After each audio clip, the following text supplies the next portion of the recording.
Pinopuwersa kami lahat ng mga supporter ni Digong na i-contempt po kayo. Pero hindi po namin ginagawa. Sapagkat ang order, walang order sa amin na ipakontempt kayo. Kung galing lang to kay PRRD o galing kay BP na pakontempt kayo, kukontempt kita, boss. Baka ako pa magsabi na ako hahatak sa'yo. Pero hindi ko ginagawa, boss. Kasi walang order sa amin na gawin sa inyo yan. Ang natatandaan lang po namin na sinabi ni PRRD na malinaw na ginagawa ng pulis ang order sa kanila. Ilang beses mo na inulit-ulit, hulihin si President Duterte at dalhin sa daig. Yun talaga mission mo. Yes, sir. Sino nag-order sa'yo? The Chief of the Philippine National Police, sir. Magandang hapon po sa inyong lahat. Pasensya na po, ako po kasi may press con. Kailangan po akong makaalis kaagad. Gusto ko lamang pong iparating sa lahat na wala na po dito si Pangulong Rodrigo Roa Duterte. Ito po mga pinag-uusapan natin, ito po ay pagsuporta lang namin kay Senator Amy. Pero alam niyo po sa ating mga magigiting na panauhin dito, napaka-ironic lamang po na alam naman po natin lahat, batid natin lahat, na dadalawang pangulo lang po ang lumaban sa komunista. Una, si Ferdinand Marcos Sr. Ano po ang nangyari? Inalis natin sa bansa. Ang sumunod na lumaban po sa komunista ay si Pangulong Rodrigo Roa Duterte. Ang tanong ko lamang po sa PNP, hindi ko po kayo hinuhusgahan. Hindi po ba nyo tinanong man lang sa mga nag-uutos po sa inyo kung bakit natin dadalhin sa dahig ang ating dating Pangulo na alam naman po natin na buhay ang Communist Party sa Netherlands. Alam naman po natin na hinihingi natin dati na i-transport dito si Joma Sison, dalhin dito sa Pilipinas. Pero nagkabaliktad po, ang tinransport natin ay yung dating Pangulo natin na lumaban sa komunista. Ito lamang po, tanong ko, bilang ako po'y dating rebelde. Hindi ko naman po yan pinagkakaila.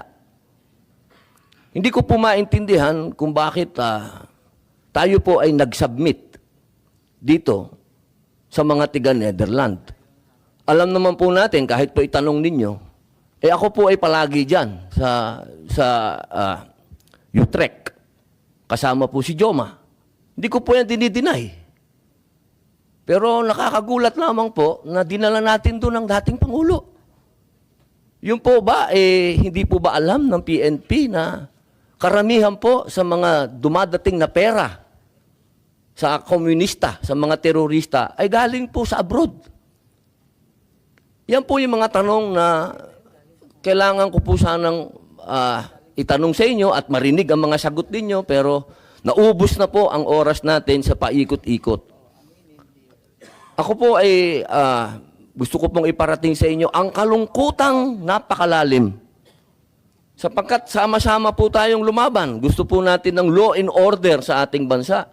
Pero pagdating po sa kaduluduluhan, alam niyo po, General Torre, congratulations, nakadalawang medalya na po kayo.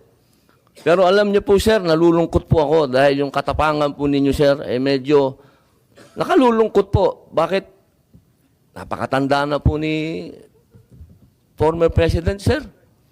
Ako naman po tagahanga ninyo sa pagkamatapang ninyo, sir, pero napakatanda na po ni former President. At alam naman po natin, sir, na lumaban yan sa komunista. Alam niyo yan, sir. Sana naging konting ano lang po tayo ba? Binigyan naman natin ng konting kung paano natin tinitingnan yung mga medalya nyo. Hindi lang nalagyan ng medalya si Presidente, pero kung sa medalya mag-uusapan, tinulungan nga tayo laban sa mga terorista. Yun lamang po, sir. Sana napakasakit isipin. Ito pong bagay na ito, parang pati itong ambassador natin. Ano po ba talaga ang ito po ba talagang operation para may aalis dito ang ating dating Pangulo? Kanino po ba? Kasi kami pinopuwersa kami lahat ng mga supporter ni Digong, na-contempt po kayo. Pero hindi po namin ginagawa. Sapangkat ang order, walang order sa amin na ipakontempt kayo. Kung galing lang to kay PRRD o galing kay BP na pakontempt kayo, kukontempt kita, boss. Baka ako pa magsabi na ako hahatak sa'yo. Pero hindi ko ginagawa, boss. Kasi walang order sa amin na gawin sa inyo yan. Ang natatandaan lang po namin na sinabi ni PRRD na malinaw na ginagawa ng pulis ang order sa kanila. Kaya po namin kayo nirirespeto, sir, dahil yun ang sinabi ng boss namin. Yun ang sinabi ng chairman ng PDP na ginagawa lang ng pulis ang trabaho nila. Pero sana naman, sir, isipin din natin kung anong itinanim ni PRRD sa bansang ito. Nilabanan natin ng komunista. Talaga bang yan ba talaga ang kapalaran ng mga presidenteng lumalaban sa komunista? Isang in-exile, tas isang sinurrender? Ano pa po talaga itong bansa natin? Tayo po ba'y demokratiko talaga? Tayo po ba'y under control ng komunista? Po natin ng law and order sa ating bansa. Pero pagdating po sa kaduluduluhan, alam niyo po, General Torre, congratulations, nakadalawang medalya na po kayo. Pero alam niyo po, sir, nalulungkot po ako dahil yung katapangan po ninyo, sir, medyo nakalulungkot po. Bakit? Napakatanda na po ni former President, sir. Ako naman po, tagahanga ninyo sa pagkamatapang ninyo, sir, pero napakatanda na po ni former President. At alam naman po natin, sir, na lumaban yan sa komunista. Alam niyo yan, sir. Sana naging konting, lang po tayo ba? Binigyan naman natin ng konting, kung paano natin tinitingnan yung mga medalya nyo, hindi lang nalagyan ng medalya si Presidente, pero kung sa medalya ang pag-uusapan, tinulungan niya tayo laban sa mga terorista. Yun lamang po, sir. Sana napakasakit isipin. Ito pong bagay na ito, parang pati itong ambassador natin. Ano po ba talaga ito po ba talagang operation para may aalis dito ang ating dating Pangulo? Kanino po ba? Kasi kami pinupuwersa kami lahat ng mga supporter ni Digong. Na-contempt po kayo. Pero hindi po namin ginagawa. Sapangkat ang order, walang order sa amin na ipakontempt kayo. Kung galing lang to kay PRRD o galing kay BP na pakontempt tayo, kukontempt kita, boss. Baka ako pa magsabi na ako hahatak sa'yo. Pero hindi ko ginagawa, boss.